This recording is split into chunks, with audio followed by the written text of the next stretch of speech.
Well, I'm trying to get a handle on the Romeike, the Romeike story. Trying to get a handle on this family that was from Germany.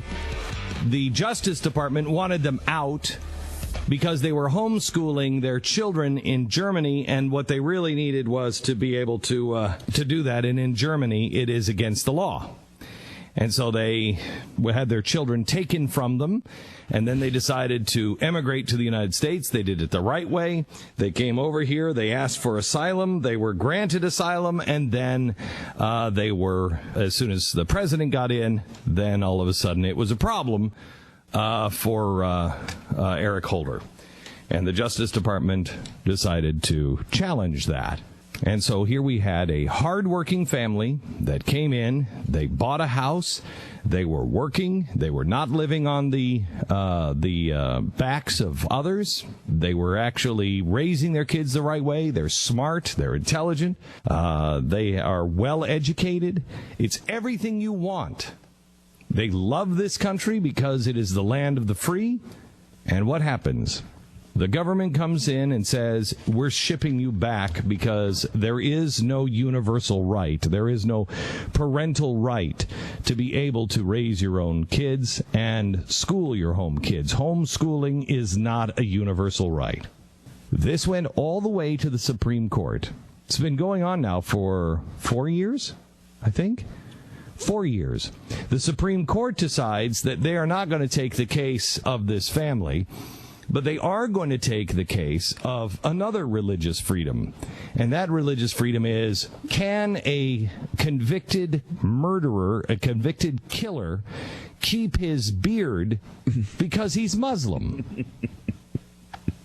That one they thought was important. The family, not so much. I'm trying to What's get a family when you got a beard to consider? Seriously. And there it is. And it's not even a good beard. I mean, look at this beard. It's It's scraggly. like my beard. Yeah. It's not even. It's maybe not even as good as my beard. And he's a Muslim now, and so he wants to keep his beard. And the Supreme Court needs to hear that particular case. But again, not the case of this family. So as we were on the air yesterday talking about this and saying, there's got to be a way. There's got to be a way. I mean, I believe the youngest might be an anchor baby. What is the key to be able to keep this family here? Because if they go back to Germany, they lose their children. And they might go to jail. Yeah. So usually that's a pretty good way to have asylum granted. Yeah, but It's not in kind of America anymore. No. We're not really America anymore. So we're thinking about that. What happens? How do we fix this one? So what happens yesterday? The Department of Homeland Security calls the attorney for the family and said, you have permanent status here in the United States. What? Excuse me, you've been fighting us for 4 years. What? Yeah, we've decided to let you stay. You have permanent status here in the United States. Now, I don't know exactly what happened. The attorney for the family actually said to me, and he's going to be on with us, I think, next hour or in hour 3. He said that it was just a straight-up miracle. He's like, there is no other way to explain this except this was a miracle from God. He said because there's no reason this. Did that help the miracle along? All right, so you would. Okay, I was going to say, so you want to dismiss the miracle? No, I do not. All right, no, good. I do not. Yeah, I think he also said it was intense scrutiny. He said.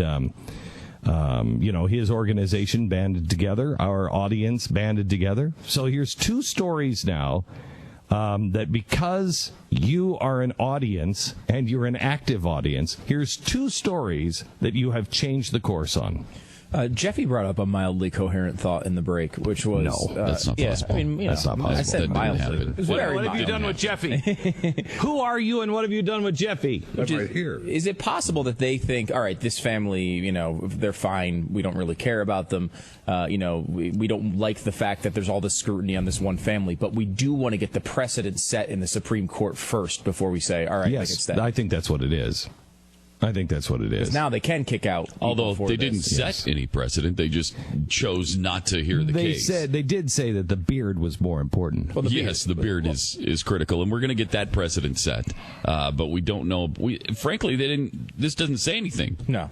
I mean, but that may have been the anything. attempt, and Maybe. when they did not get it. They just said, all right, well, whatever. We don't care about this family in particular. We just want. That's pretty risky because the Supreme Court, I think, would have come down on their side. Do you? I do. Do you really? I have no faith in that anymore. Yeah, I don't have any faith in that anymore. I don't trust the Supreme Court at all. Logically, you would think. Logically. Logically. Like it's, you've argued it isn't a tax. If this were still America. And then all right, okay. Right. Now you're getting warmer. I think it's more likely that they would rule that everyone in America can be on the Romesky family's insurance. Like, what? How is that? They have to pay for everyone in America's insurance is the more likely outcome. Then they would just be able to stay. And only if it was a Romikey tax. Right, the Romikey tax. Yeah. then it would be okay. Yeah, I have zero faith in the Supreme Court at this point. So, let's at least... We'll take that. I mean, we'll take the miracle. We'll take the miracle here. So that's 2 miracles in the last week. Can you update the